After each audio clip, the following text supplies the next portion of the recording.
HAVOC, the post-Cold War demon that has ravaged the West.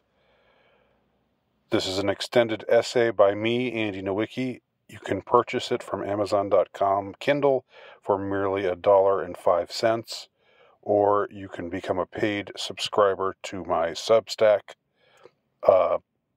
page and read it there. HAVOC. An excerpt. I know for a fact that I am not alone in feeling a frequently intense sensation of consternation, if not panic, about the current state of things in the world, particularly the Western world, and even more particularly the United States of America, the nation of my birth and the country in which I have lived for the entirety of my fairly long-lived life.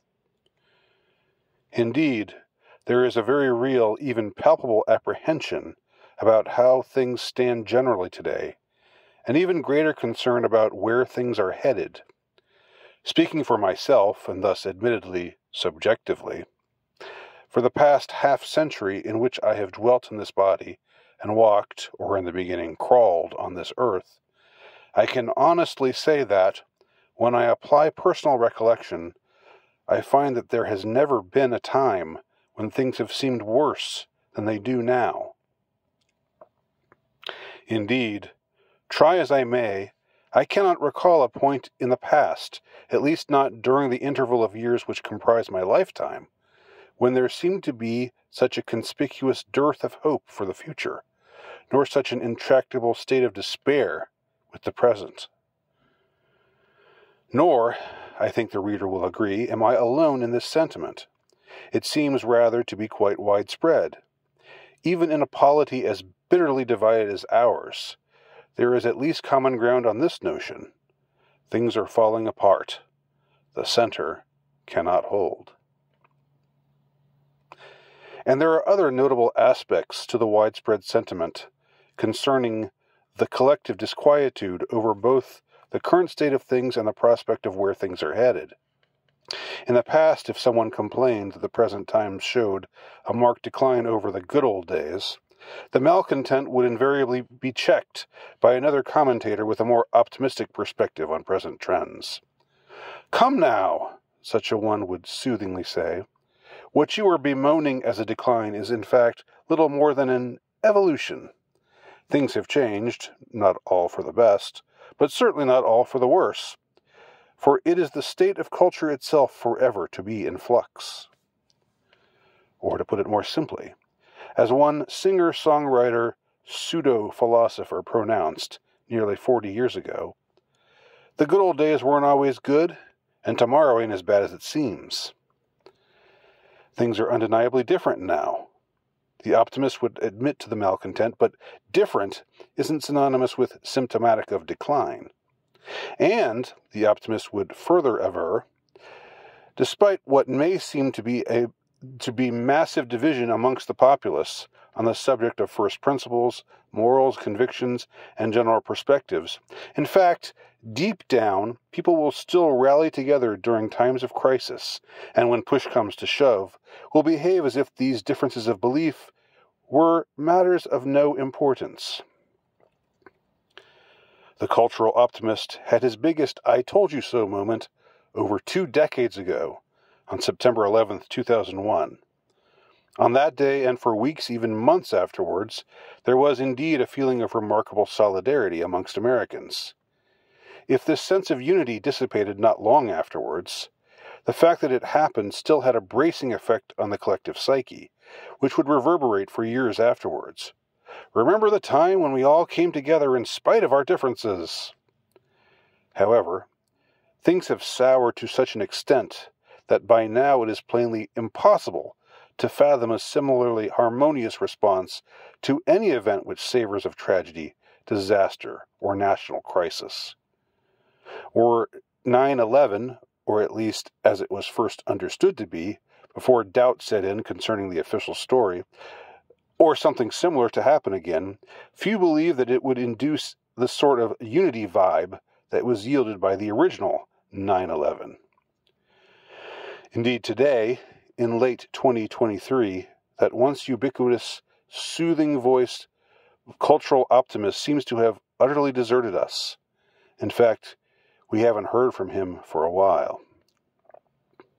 Even those whom one would think would be happy with the current state of things, that is, the promoters of such insane abominations as drag queen story hour and gender reassignment surgery for young children, notions which incredibly enough have gained mainstream acceptability in some circles, are expressing extreme unhappiness with both the current state of things and with their understanding of where things are headed.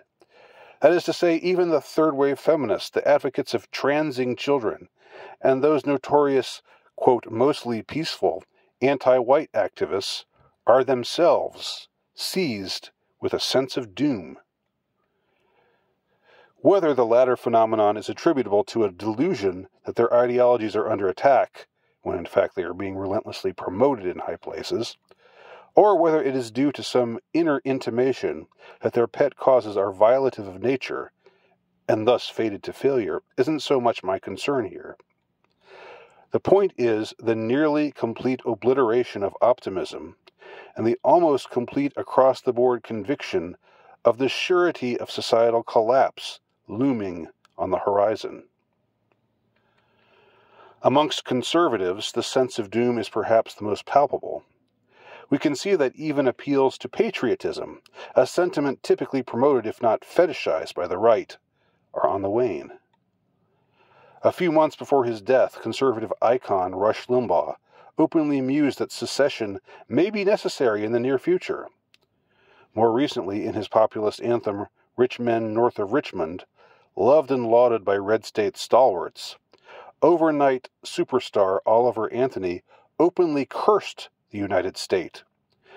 Young men are putting themselves 6 feet in the ground, 'cause all this damn country does is keep on kicking them down. We are, indeed, awash in doom right now.